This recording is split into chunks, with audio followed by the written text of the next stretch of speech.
সৌরজগৎ যখন সৃষ্টি হয় সেই সময়েই তৈরি হয়েছে গ্রহাণু। পৃথিবীর আশেপাশে ঘুরে বেড়াচ্ছে এরকম গ্রহাণুর সংখ্যা কত সেটা সুনির্দিষ্ট করে জানা সম্ভব নয়। তবে বিজ্ঞানীরা ধারণা করেন পৃথিবীর নিকটবর্তী গ্রহাণুর সংখ্যা 10,000 থেকে 10 লাখ পর্যন্ত হতে পারে।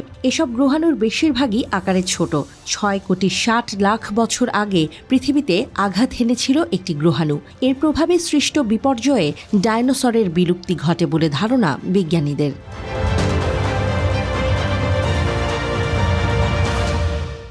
আবারও এমন ঘটনার আশঙ্কা করছেন মার্কিন মহাকাশ গবেষণা সংস্থা নাসার বিজ্ঞানীরা। তারা বলছেন পৃথিবীর দিকে ধেয়ে আসছে বিপজ্জনক এক গ্রহাণু।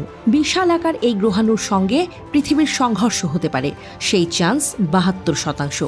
নাসার একটি অনুমান ভিত্তিক পর্যালোচনায় এমন তথ্য উঠে এসেছে বলে দাবি করা হয়েছে সংবাদ মাধ্যম এনডিটিভির এক প্রতিবেদনে। নাসা বলছে তারা এখনও নিশ্চিত করতে পারছেন না যে কিভাবে এই গ্রহাণুটিকে পৃথিবীর পাশ কাটিয়ে বের করে দেওয়া যেতে পারে।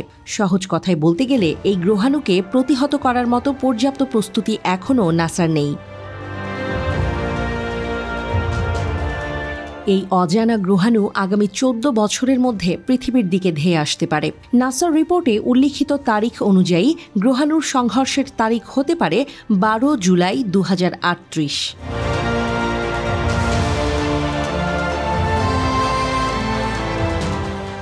অর্থাৎ কিভাবে এই গ্রহাণুটি প্রতিরোধ সম্ভব তা নিয়ে বিশ্লেষণ করার জন্য হাতে রয়েছে 14 বছরের কিছুটা বেশি সময়। এটি ছিল নাসার ডার্ট মিশনের ডেটা ব্যবহার করার প্রথম অনুশীলন।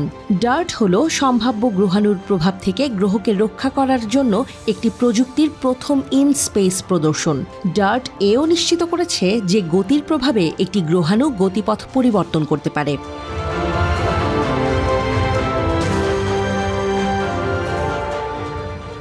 মহাকাশ সংস্থার এক অফিসিয়াল রিপোর্ট অনুসারে এপ্রিল মাসে 5ম দ্বিবার্ষিক planetary defence inter agency table top অনুশীলন পরিচালনা করেছিল নাসা।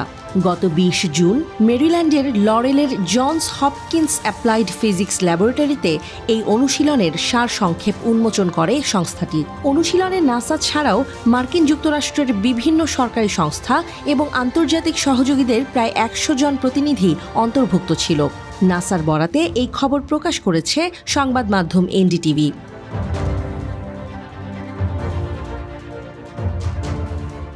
এমন অনেক গ্রহাণু যেগুলোকে আগে শনাক্ত করা যায়নি সেগুলিকে নিয়ে চর্চার জন্যই এই অনুশীলন।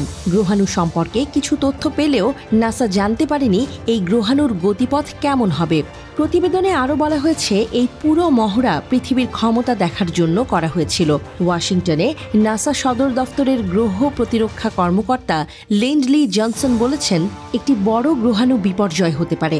তবে প্রাথমিক পর্যবেক্ষণে নাসা জানিয়েছে গ্রহাণুর আকার, গঠন এবং দীর্ঘমেয়াদী গতিপথ সঠিকভাবে নির্ধারণ করার জন্য এখনই সব তথ্য যথেষ্ট নয়।